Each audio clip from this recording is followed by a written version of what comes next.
جس چیز کی سب سے زیادہ کمی ہو رہی ہے اور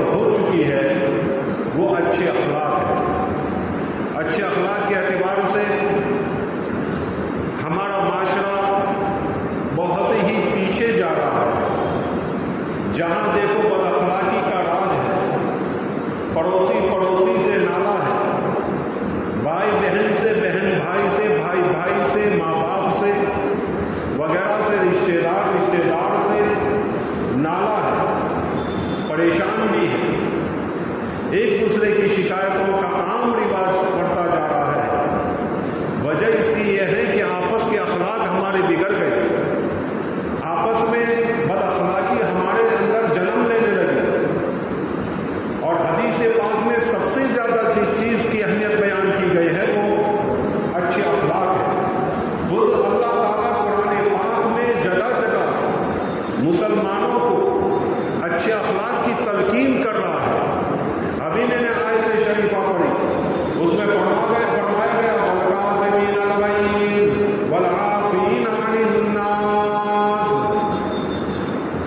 جو گناہ کو پی جاتے ہیں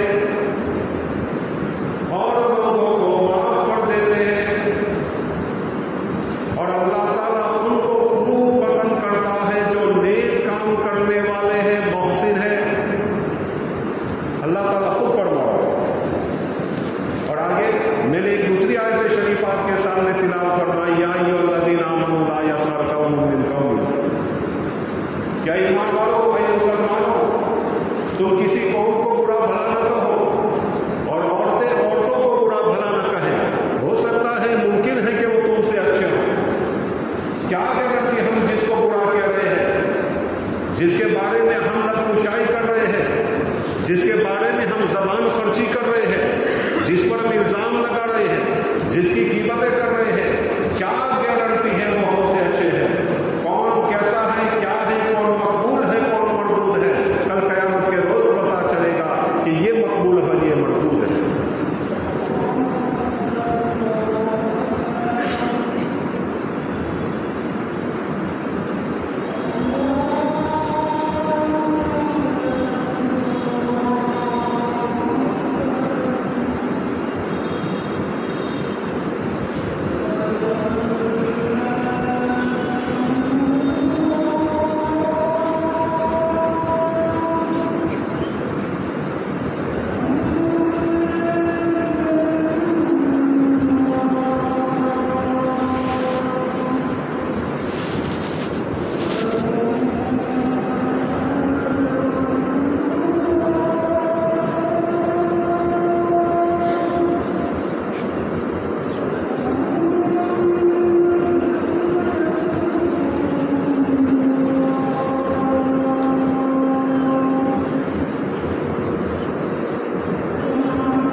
جس چیز کی شریعت مطہرہ نے اور آقا سرکار دو عالم صلی اللہ علیہ وسلم نے زیادہ سے زیادہ ترغیب دی، اسی اعتبار سے مسلمان اور اسی لحاظ سے مسلمان بہت پیچھے جا رہے ہیں۔ پہلے ہمارے اسی مسجد میں مولانا ابراہیم کارپوری صاحب تشریف لائے تھے، انہوں نے ایک بات فرمائی تھی کہ جب سوویت یونین وغیرہ کا یہ جنگ ہو رہی تھی اور بہت سارے لوگ ایسے پترکار تھے جو سروے کر رہے تھے، اس میں اس نے ایک سروے یہ بھی رکھا تھا کہ مسلمان اپنے ناک کے اوپر غصہ کرتے ہیں، مسلمان باتوں باتوں میں جھگڑا کرتے ہیں، یعنی ساری جو کمیونٹی ہے مسلمانوں کے بارے میں، غیروں کے بارے میں، کافروں کے بارے میں، ہندوؤں کے بارے میں، عیسائیوں کے بارے میں، سب کے بارے میں اس نے سروے کیا اور